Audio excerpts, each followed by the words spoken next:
Questa è la storia di Dino, del suo cane Sam, ma soprattutto di queste cinciallegre. Un nido che da qualche giorno intorno il suo canto verso mamma cincia, che non smette mai di volare per poi entrare dentro questa cassetta delle lettere per sfamare la sua nidiata. Sentite come chiamano i piccoli. I loro cinguettii passano lo spesso metallo della porticina. Ma è solo una parte di questa storia pasquale, perché l'altra ha come protagonista Sam, questo cagnolino che di fatto ha adottato la nidiata. È stato lui ad accorgersi per primo di questa presenza. È sempre qua che guarda che insomma nessuno dia fastidio agli uccellini. Sempre qua, sempre qua. Ma com'è che si è accorto degli uccellini? Io quest'anno, perché secondo me è troppo anticipata questa cosa, mi sono accorto grazie al cane, perché è stato lui a chiamarmi. Probabilmente lui sentiva i cinguetti, sapendo che c'era il nido, pian piano ho guardato e ho visto che erano già nati quest'anno.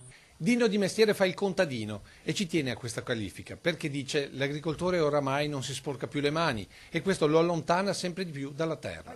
Contadino, scarpe grosse ma cervello fino. La terra la deve avere sempre con sé, magari sui calli delle mani o sotto le unghie, in una simbiosi con la natura che non ha età. Ed è quella sintonia che mette in armonia Dino, il suo cane, e le loro cinciallegre. Ecco perché riesce ad aprirci la cassettina senza spaventare mamma cincia, ma soprattutto senza che Sam ci salti addosso in difesa del nido. Poesie? Tutt'altro. Sentite cosa è successo l'altro giorno all'incurante postino. Un postino che è venuto per la prima volta non ha controllato il cartello, così non ha fatto caso e ha messo la posta dentro la cassetta. Per fortuna che c'ero io qua, perché il cane gli è saltato addosso. Per Dino, il contadino, questo è un vero e proprio dono di Pasqua. È veramente un bel regalo di Pasqua. Diciamo che anche non è la prima volta che lo fanno, sarà la quinta volta questa. Sì, però non così anticipata, insomma. Intanto Sam ci guarda un po' sospettoso, un po' divertito.